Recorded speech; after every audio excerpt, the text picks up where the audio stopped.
Hey everybody, welcome back to Video So Terra continuing series on the MiSTer FPGA DE10 Nano project. And you know what time it is? It's the last Thursday of March. That means we're going to be doing the MiSTer News Roundup. And to say March was probably the biggest month in MiSTer of 2024 would be a definite understatement. We got a ton of news, a ton of new cores, a ton of new innovations, and just a ton more fun. And that's always something we can get behind. Before we get too far involved though, do me a huge favor down below, hit like and subscribe and ring that notification bell. Definitely helps us out. And if you feel so inclined and want to support the channel, we got a Patreon link down below as well. But right off the top, getting a new build for the turbo core from Robert or FPGAZumSpass was spectacular to see.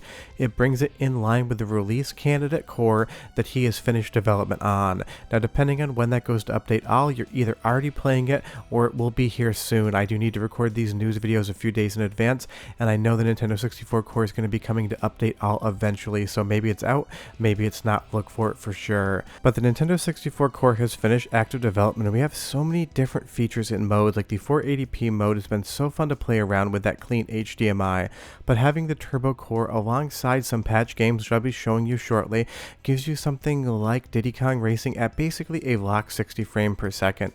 In so many ways, this is better in my opinion than real Nintendo 64 hardware. Sure, there's going to be a few games that we can't play, but honestly, I really don't have an issue with that whatsoever, because what we got here is incredible. With the turbo core and the no TLB Perfect Dark patch, you have what used to be a slideshow, now running at close to 45 to 50 frames per second. There's an absolute massive fun to be had with this core. There's so many bonus features, so many different implementations, that this is probably going to be your preferred way to play Nintendo 64 moving forward, unless you want to play Conker's Bad Fur Day or Jet Force Gemini. And I will have a video showing you all of the different settings and what they do once the core hits update all a few days after that. Additionally, I've also shot and uploaded an adapter video showing you all the different ways to get your controllers into the MiSTer FPGA Nintendo 64 core. USB, different adapters such as that, as well as wireless and snacks. So look for that as well. I'm going to be giving you a whole host of videos on how to get the best out of the core, and I'm going to keep making videos showing you the best games to play and how they are improved. But to say the development of the Nintendo 64 core was a good time would be a massive understatement. For the last year, I've been making videos on the progress, showing you guys everything that is coming, and it has been one of the most fun things I have done on the channel to date. And something like Turok 3 running in the turbo core actually being what I would classify as playable at this point in time is amazing, because the turbo core takes some games that I would never play on Nintendo 64 because the frame rate chugs harder than a frat boy on a Friday night, and it brings it in line to something that I would consider to be a very playable experience.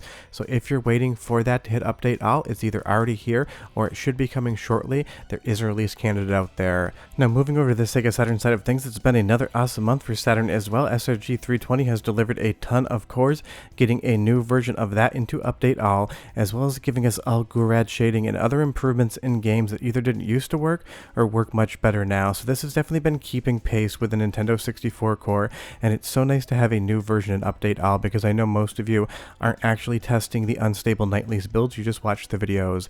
And taking a look at something like the Unreal Engine demo here on real Sega Saturn hardware in FPGA, the extra shading is just so much better. This was something that was in the core but not working correctly. Now all the GURAD shading is here, so you're going to see a lot of games get a lot of improvements. And again, if you run update all, you're going to get the most recent Sega Saturn core that we're using for testing to come down. You're going to see it's on March 23rd, about 5 days ago as of the making of this video. And it is just so awesome to have something like this available to everyone, because like I said, I know most people do not test the core, they just wait for it to come to update all, and the core before this was the October 2023 build, and there's been so many new innovations added to the Sega Saturn core that getting this in the update is going to make a lot more people a lot happier. But do be aware, Sega Saturn development still is not done. SRG 320 is still working on it. He just added this most recent core into the MiSTer main repository, so definitely check it out. There's a lot of fun to be had on Saturn. A lot of games that didn't used to work are now working, and a lot of games have a lot better shading and a lot better visuals. And if you want to play Daytona USA, you can do it from start to finish, and you have basically perfect audio the entire way as well. But I can't wait to see what SRG 320 does next, because the Saturn core is shaping up to be another incredible experience. And like I said, there's new games that are now working better than ever before. I will have another testing video out soon, but Groove on Fight used to have terrible ripping and tearing in the background layers and some of the sprites. They would basically be off-centered. Now they are perfect. Or something like Pandemonium. This had a lot of issues with the GURAD shading. Now now with the most recent core, you're getting exactly what you'd expect visual-wise and performance-wise out of the game. So if you haven't played Saturn in a while, if you've just been testing the videos, go ahead, hit update all, give the new core a shot. I think you're going to be very pleasantly surprised. Now moving back over to the Groovy MiSTer and MiSTerCast application, Shane Lynch has updated this more than once. There's going to be more features in here, more compatibility, and just an overall better experience. And I did mention this, I believe, in last month's news video, but it was basically the day or two after it actually came out. So this is your reminder, if you have a MiSTer FPGA and you have a CRT television, you should be using MiSTerCast and Groovy MiSTer to play around, because again, seeing Doom 2016 run on my CRT television in such a low resolution is a completely different vibe, and it's one that I am 100% there for. This is great for playing those retro Steam games, it's great for playing modern games with a retro look. You can basically do anything you want with this, but honestly, you should be watching some 80s and 90s television shows with MiSTerCast sent over to your CRT television, because it just gives it such a unique look. Watching Pete and Pete on my CRT via my laptop, via my MiSTer, it's a very fun thing to do, so definitely don't miss out on it. Now another big bit of news this month was the 0 MHz collection came out from the same people that do all the collections for the Amiga core. This basically took and streamlined the entire AO46 core process into individual games. It comes with some extremely easy to understand setup directions as well. If you can unzip a file and drag and drop files from one folder to the root of your micro SD card for MiSTer, you can set this thing up.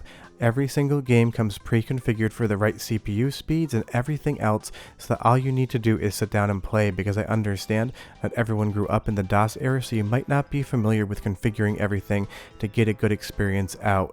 Like when you go into the Amiga core with all of those different setup packages already taken care of, you just get to have fun and worry less about the setup. And I know for a lot of you, the setup is what keeps you getting further into these cores. There's a ton of games in the collection. They're all made to work on MiSTer FPGA in the best way possible, and that is always fun.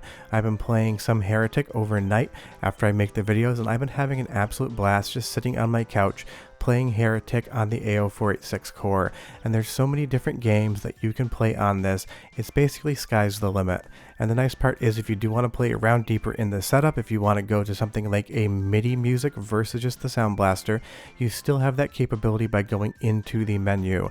You can make this easy, just hit play and decide to let the game do whatever it wants, or you can get deeper into the menus and play around. But there's so many great first-person shooters, there's so many great point-and-click adventure games, there's so many great DOS games in general, and having an easier setup process for this core, I think is going to get a lot more people involved in actually enjoying it, because I know the computer cores can definitely give people some pause every once in a while. So definitely check out the 0 MHz collection. I will leave a comment in the description below, because it's a metric crap ton of fun. Now moving over to the hardware side of MiSTer, there is a new I/O board and AV board design coming out. This is going from an 18-bit depth for the color to 24-bit, and a lot of the cores have been getting updated on the framework side to be able to be compatible with that once it actually is out. The design is there, people can start building it, but it's probably going to be some months till you see these things on the market and actually being utilized by cores. It's going to be on the analog side. It improves the DACs and everything else, so you're going to get 24-bit color in any game that would support that. Be aware that not every single system is going to use 24-bit color.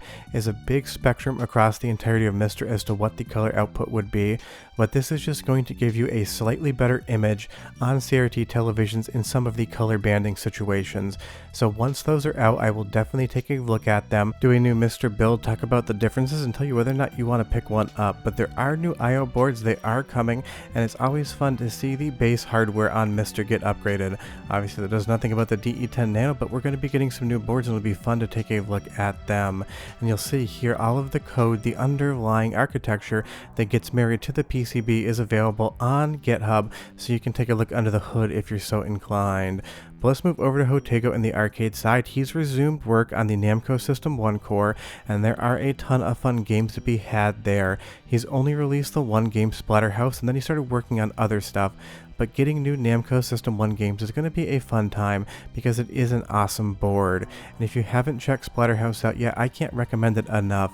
This is his Halloween release for 2023, and it's such an incredibly good game. He has bug fixed it a little bit, but it's still in beta, so if you're not a Patreon member, you do need to be one to go ahead and play this, but it's fun to see these Namco games getting some love, especially because Jotego does a ton of Konami stuff, which, don't get me wrong, makes me very happy, but I know there's other fans of other developers out there, so it looks like that System 1 progress is going to start itself again. You'll also see that he has improved a lot of different things on the audio side of his cores. These aren't new games, they're improvements in the overall structure of how the audio is laid up in the FPGA chip. And if we take a look closer at this diagram, this is basically all based on resistors. You see that 1.8 kilohertz ohms there? That is a lot on the audio side of stuff, so be prepared for new audio as well. Now on the MiSTer FPGA and RetroTink 4K side of things, I know this is a more narrow audience, but it is getting improvements as well.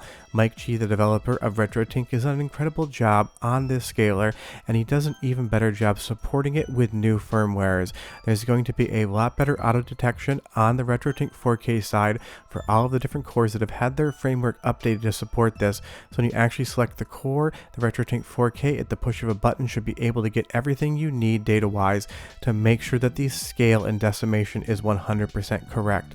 And if you've been on the fence about a RetroTink 4K with MiSTer FPGA, I've got a couple of videos on my channel talking about just how good it is. This to me is better than letting my television handle the 1080p to 4K scale, and all of the different filters you can put on top of that have looked absolutely incredible. Putting a MiSTer FPGA in direct video mode into a RetroTink 4K is now how I exclusively play my MiSTer FPGA in the living room. I move the tank back and forth for captures, but it basically lives next to my television, and it does great things on pretty much all of the cores, including Nintendo 64, which you're all going to be playing very shortly. But honestly, it's just so fun to put these two products together. I understand that when you add the prices up, it is not a cheap experience, but it is a fun experience.